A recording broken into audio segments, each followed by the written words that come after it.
Hello everyone, আমি বিপাশা। আমার প্রথম ব্লগে সবাইকে স্বাগত।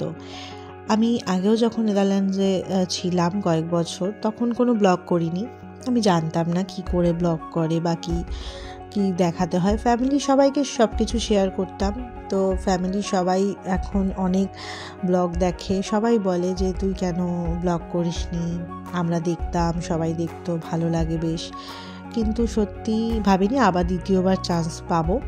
তো আমি আবার হাজব্যান্ডের কর্মসূত্রে আমি, আমার ছেলে, আমার হাজব্যান্ড যাচ্ছি। কতদিন থাকবো জানি না। আমাদের মাঝরাতে ফ্লাইট ছিল, তো আমরা এই জন্য রাত 11টাতেই বাড়ি থেকে সব কিছু গুছিয়ে চলে যাই। এই মুহূর্তটা ভীষণ কষ্টের। তো সেই কষ্টগুলো না হয় শেয়ার কমই করলাম।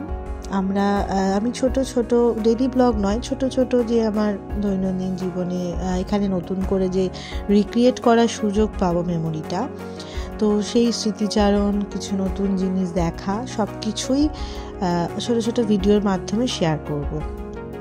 আশা করি সবার খুব ভালো লাগবে, আর আমারও স্মৃতিগুলো থেকে যাবে। আমি পরে এগুলো দেখতে পাবো, আমার ছেলের সাথে কাটানো সব জিনিস। গতবারে তো শুধু ফটোতেই ছিল। আমার কলকাতার সাথে যত না কষ্ট হয়েছিল, এবারে দিল্লি থেকে আমাদের ফ্লাইট ছিল, কলকাতা থেকে দিল্লি, দিল্লি থেকে শিফল।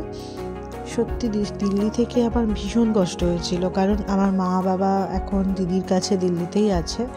বাবা খুব অসুস্থ, সে এখন ঠিক আছে আমার বাবা, কিন্তু এই ছেড়ে যাওয়ার সময়টা না ভীষণ কষ্টের। যে আমি আমার দেশ ছেড়ে যাচ্ছি সেটা যতটা কষ্টের, আপনজনকে ছেড়ে যাওয়ার কষ্টটা ভীষণ। কিছু হলে যে দৌড়ে আসবো, আবার তাদেরকে ছুঁয়ে দেখবো, আবার দু চোখ ভরে দেখবো, সত্যি সেটা ভীষণ কষ্ট। সেটা ভাষায় সত্যি বোঝানো যায় না। তো যাই হোক, আমাদের ব্রেকফাস্ট দিয়ে দিয়েছে। এটা দিল্লিতেই, দিল্লি যাওয়ার সময়, কলকাতা থেকে দিল্লিতে যাওয়া। তো আমরা দিল্লি পৌঁছে আবার নেক্সট ফ্লাইট চেঞ্জ করব শিফল যাওয়ার জন্য। তো সেটা মোটামুটি 2 ঘন্টা লেট করেছিল, ডিলে হয়। তো দিল্লি পৌঁছালাম। দিল্লি পৌঁছে আবার অনেকক্ষণই অপেক্ষা করার পর আবার সেই বিকেলের পর আমরা নেক্সট ফ্লাইটে উঠলাম। নেক্সট ফ্লাইটে উঠেই আবার লাঞ্চ দিয়ে দিয়েছিল। এটাও এয়ার ইন্ডিয়ারই ছিল দিল্লি থেকে। তো এই ভাত সাথে কিছু ওই চিকেনের আইটেম, কিছু ডাল, একটা কাস্টার্ড নাকি না, এটা দুটো দুধ মালাই যে বলে মিষ্টি ছিল, সব ছিল। যাই হোক, সারাটা রাত কীভাবে কেটে গেল ফ্লাইটে। তো সকালবেলা আমরা এখানে রাত হয়ে গেছিলো, কলকাতাতে মাঝরাত, আর ওখানে রাত্রি 8টা-9টা বাজে।